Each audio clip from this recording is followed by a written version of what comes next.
Hi, it's Michelle. I'm here today to talk about some stuff I've been doing recently to get ready for my gap year, which I am about to embark on this Saturday. Even though I wish it was all rainbows and smiles all the time, which it is like 85% of the time, preparing to pick your life up and leave and live in a foreign country for a whole year definitely comes with its struggles as well. So I'm going to start off with those. In the past, when I've traveled, it's been to more developed countries, or I've been in less developed countries for a shorter period of time. So I would either bring all the cash I needed for the entire time, or I would use a credit card with no foreign transaction fees. This time though, I'm going to be in Guatemala for a very long time, and they use primarily cash down there. So I actually had to apply to a whole new bank to make sure that I wasn't incurring crazy fees while I was abroad taking money out of foreign ATMs. Another big thing that I personally really struggled with, which isn't completely mandatory in preparing for a gap year, but I'm like the biggest hoarder. I can find stuff in my room from literally when I was 9 years old. So I thought maybe I should clear out some of that to get a fresh new start before I left. As you can see from my desk, which already looks so much better than it did before, this was very challenging. This is all bags of stuff that I plan on selling or donating. And this bag alone is just socks. I also really was wanting to pack less. Recently, I went to France for 1 month, and the packing situation looked like this. I'd put on my backpack and I'd be ready to go, and super excited and like power walking, and then about 5 minutes in, I would start sweating, and then my back would start hurting, and then all my eyes could see were places where I could potentially lean my pack against to take the weight off my shoulders or sit down. So I definitely wanted to pack lighter this time. Most of the weight was actually coming from books I had brought, and it's kind of a no-brainer, but just in case it slipped your mind like it did with mine, get a Kindle. Another thing that I was really excited about buying to make packing lighter and to make my life easier while traveling is this towel. As you can see, it's very big, and if you look at like the texture, it's not really like a regular towel. It absorbs a lot more water. It doesn't really trap germs in it, which is nice, so I don't have to worry about it getting moldy. Yeah, towels. Another cool travel thing that I actually bought a while ago is my travel guitar.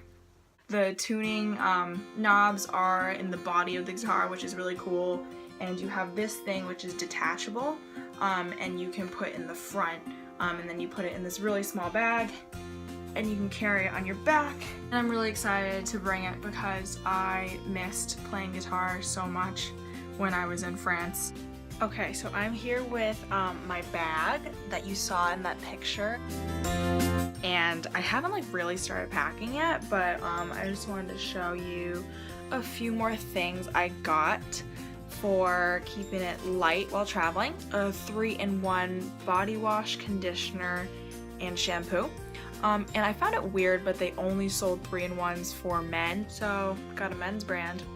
If you ever wondered what 3.5 months of period products looks like, there you go. I also have a pencil case with all the stuff I need to paint while traveling. Inside it, I have a jar to store water in for doing watercolors, and I have the paints stored inside so they don't get squished in my bag and get everywhere. And then for the colors I use more often, so primary colors and white. I have bigger versions, and then I have a small eraser here, and some paint brushes and a pencil. And the drawing pad I brought is also very small, just so I can do paintings quicker. And this is actually one from France that I didn't get to finish, unfortunately. I think that should be it for the interesting stuff I'm packing anyways. For the clothes I'm bringing, it's a lot of layers. I'm talking like t-shirts, cardigan, like these kind of things, and also these snazzy zip-off pants. It is currently August 30th, I think, Wednesday. I leave September 2nd on a Saturday, and I am so So excited. And if you don't already know, I will be staying with a host family in Guatemala and spending most of my time during the day at a Spanish school because yo hablo un poco español right now. I'm definitely nervous though because I don't know my host family. I don't know anybody else who's going to be at the school. I don't even know how many of them there'll be, what age they will be. So hopefully I get along with them, but there's definitely a lot of unknown elements still, which makes me a bit nervous, but also excited.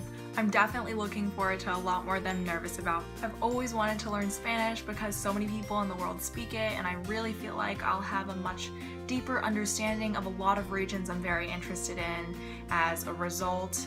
I'm excited to be thrown in a whole new, completely foreign environment because personally I feel like that's the best place to learn about yourself and to learn about people and the world in general. And above all, I'm just so grateful that I can concentrate and dedicate so much time to do something that I want to do and that I'm passionate about. Thank you for watching until the end of this video, and thank you for supporting my gap year. Woo!